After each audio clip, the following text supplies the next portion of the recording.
Hello everyone! Welcome to CHITCHAT Culture!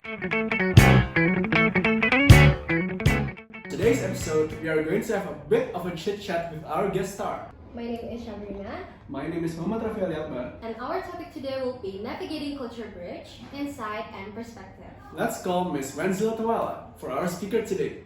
I am Wenzile Thwala and I am a South African teacher who is currently teaching at EF. I teach ages 7 till 17. Okay, Miss Wenzile. For the first question, I want to ask you about the first question is about a honeymoon or tourist stage, where when you arrive at Indonesia and everything felt so new and you don't really know anything and you just felt like a tourist yourself. The question is, initially, did you find everything exciting and better than your own culture? And did you encounter any frustrations or any problems? For me, coming here, I think the first thing was fear. I had a lot of fear because I've never left my own country. Most South Africans don't travel. I was scared. I was scared because of language, but I was also scared because of South Africa has many religions. So as I came here to a different country, I'm also like, from what I've heard, 2 dominant religions. So that was very interesting for me. So I was scared that I don't want to offend people, maybe saying something wrong because I don't know, but also just language. Not knowing the language was very scary. So my biggest fear was language barrier and just not offending people by something I say. Yeah. Oh, that is very interesting. Should I continue with the second question? Yes, of course. This is about the shock stage. Have you experienced a phase where minor problems seem more significant? For example, did small inconveniences like differences in daily routines, communication barriers, or cultural norms that contrast with your beliefs start feeling more challenging or bothersome? Was there a strong longing to return home? I would say for me, because I'm very tall, right? I struggle with clothing, and wherever I would go, things would be too small for me. One of the things that I found very bothersome was the fact that I would look for an outfit, like something that is appropriate for Indonesia, right? Because in my country, usually you can wear something short and it's not a problem. But because I'm very tall, everything is short on me.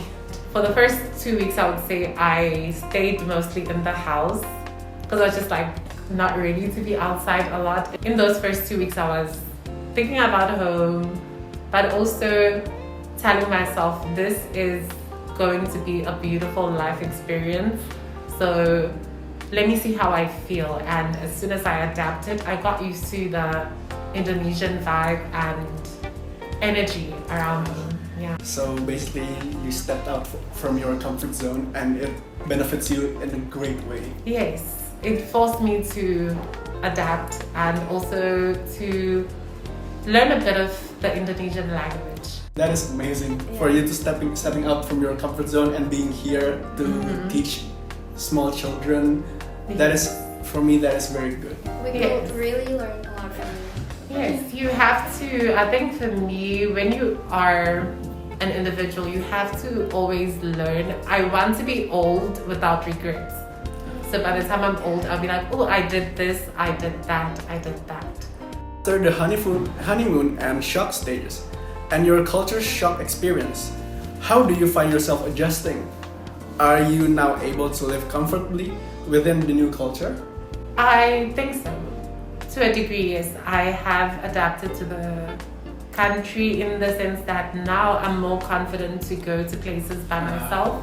I take myself to Jakarta. I went to watch fireworks with a few friends for New Year's Eve. So little things like just knowing where to go, how to go, it's been way easier for me now than in the beginning. According to your experience, what is an Indonesian tradition that you learned about only after living here for a few months? Taking off your shoes before you enter the house. Yeah. So in South Africa, it depends on the house. It depends on the house. Some houses will have a carpet at the door where you can wipe your shoes before you go in. Some houses be like, it's okay, you can come in with your shoes. You just wrap them on the carpet. And with other houses, I have to get used to like, okay, you have to take off your shoes first before you enter a place, and having to cover up.